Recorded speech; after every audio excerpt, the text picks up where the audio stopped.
Hey guys, RunBuck with RunBuck on Games. We're over in the JTJ Nature Preserve watching this butterfly flippity flap away, but I wanted to bring you a recap from our recent war in Champions War League, CWL Lite Division, fourth week in that season. JTJ faced off with AssassinSCore. And as you can see from the standings, if you look down at the bottom and I get my black pen rolling, you can see AssassinSCore was in the Quake division, and they were undefeated versus JTJ's 2-1 record coming out of the Skeleton division. And it was a little scary. I'll tell you right now, a little scary because they were actually had posted the prior wars were 71-68, 71-68, and 71-77. And what that tells you, if you've watched my other videos, is that they were consistently scoring expected, which implied that they were probably had really strong Town Hall 11 and scouting play, so that they were getting their scouts done, getting their nukes done, not missing any nukes, but were not consistently getting any hit-ups because they never hit above Town Hall, the expected of 71. So we knew it was going to be, needed to be a well-performed war, no mess-ups on our nukes, or we probably would get some egg in the face, or our hit-ups. And so we went into it with that mindset. Now, the first thing, let's take a look first at the war in terms of the Town Hall 9 hit-ups, because, or Town Hall 9 in general. Now, usually we would like to get maybe 5 or so scouts. Both sides struggled a little bit on the bases. Ended up where our Town Hall 9s came out with 2 scouts, and they had one, or no, wait, they had 2 scouts, we had 1 scout. But let me show you one of our only 6-pack guy in the war, and that was Kuvax. We'll take a look at his one of his attacks. It's the same variant that you're seeing a lot of. I mean, it's basically the witch frenzy that everybody's kind of. I'll stay with black pen here now. I'm sure you don't care, but you can see here how Town Hall 9s are using the witches, similar to what Town Hall 11 does to nuke down on 10.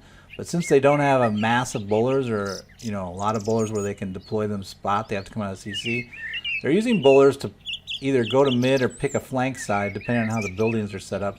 And then, much like the Town Hall 11 nuke styles, they do triple jump through the base with the 2 golems, royals, and witches backing it to drive through the core, while the 2 teams of witches and bowlers on one side close it out. So it works pretty well. And I think Kuvax might have used this in both bases. I know a few of our Town Hall 9 guys have been using this base. I think they call it Slap Bitch. I'm just saying. They do. But it's a good base and or a good attack style, and so high five to Kuvax.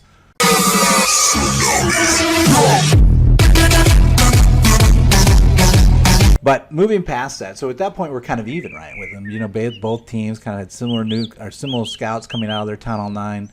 We had similar opens. They had 1 open, we had 2, so we had to burn one of our Town Hall 10s more than they did on closing Town Hall 9. But basically, we're still in position during the war. So about midpoint in the war, their one of their Town Hall 11s decides to nuke early. They're number 1, and they missed on space. So I'm not going to show you the miss on space because we don't want to burn his base on purpose by ourselves.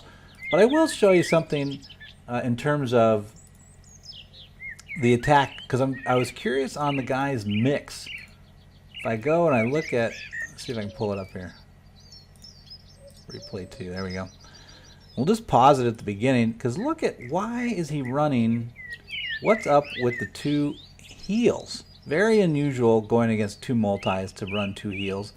And the other thing to notice is that typically with the Town Hall 10 getting nuked, you'll see 1 or 2 golems. Now I can't remember if he had a golem in that CC or not, but regardless, the 2 heals is kind of strange. So I'm not sure. If somebody can explain to me what his strategy might have been to bring 2 heals, I'd be interested to hear it. Because usually what you're doing is you come in, and you might come across, I don't know, this way or whatever, and you're going to heal after that first Inferno goes down in this location. It's a pretty standard strategy around this, I call it the go biatch strategy, because I'm stupid. But I don't know where he would be using the second one. But whatever. All right, so I'm sure he regrets doing it at this point. So now at that point, as you know in CWL play, you can't really recover from a miss from the 11, or not very easily. So we continue to play on, but strangely, one of a rare occurrence happened for us. We were unable to close this base. Number 2 for them held 4 hit-up attempts from our Town Hall 10 group. Very, very strange. And so by that point in the war, we had to do other things, so we had to leave it open. So basically now we had offset his miss at 11 with a miss of our own 4 times over into their 11. So we were again even. But the advantage was back in their side because, remember, they had all those Town Hall 10 attacks left over because they had clean. I don't know if I mentioned or not, but they were clean on our Town Hall 11. One and done on both of our bases. Haven't seen that in a long time. So, again, really solid hit-up play by them. Heck, I'm going to be so gracious. I'm going to show you the attack on me. So you can see that, because I think this mixture that he's using could really, I'm not going to use this base anymore. Goodbye, dreaded H base. I'm now done with you. But notice a couple things with this attack. Now, you've seen a lot of Town Hall 10 hit-ups that typically are using some form of bowler to basically frame the cut edges. So I'm doing it in black here, but let me do it in white so it jumps out a little bit more. But he'll frame the cut edges with bowler teams. But what's weird about his is that he really invests in the bowlers by not only putting bowlers down, but also a wall breaker, also a golem leader.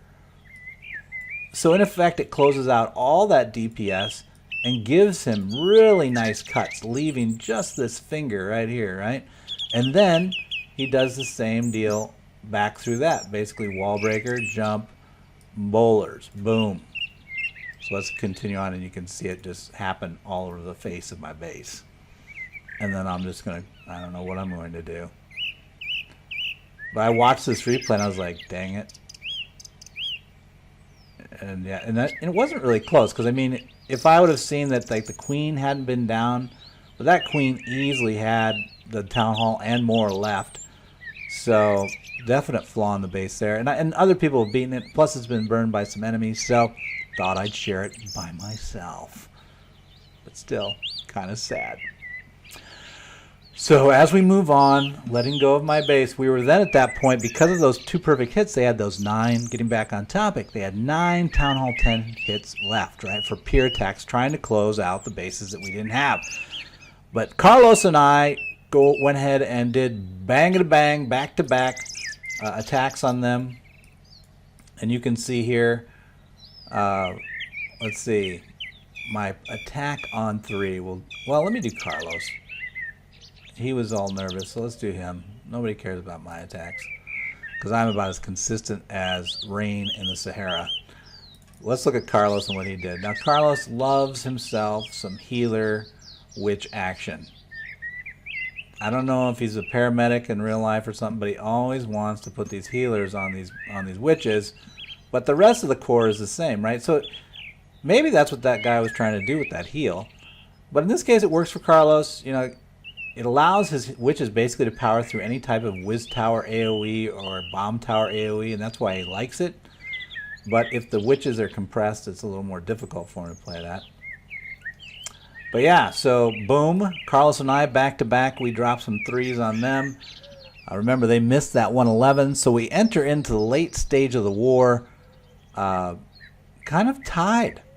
Little advantage to them with their 9s, but holy cow, our bases by AMAG, A-Boy, and NATO, who ended up getting nuked at the very end, all held. How many attacks did it take? NATO took over 4, A-Boy went over 5, and AMAG went 1 for 3. All those guys basically, so basically they absorbed, what is that, 12 attacks? Now granted, some of those are Town Hall 9 hit-ups, that's why it's more than you would think, and plus one's an 11. But point being, wow.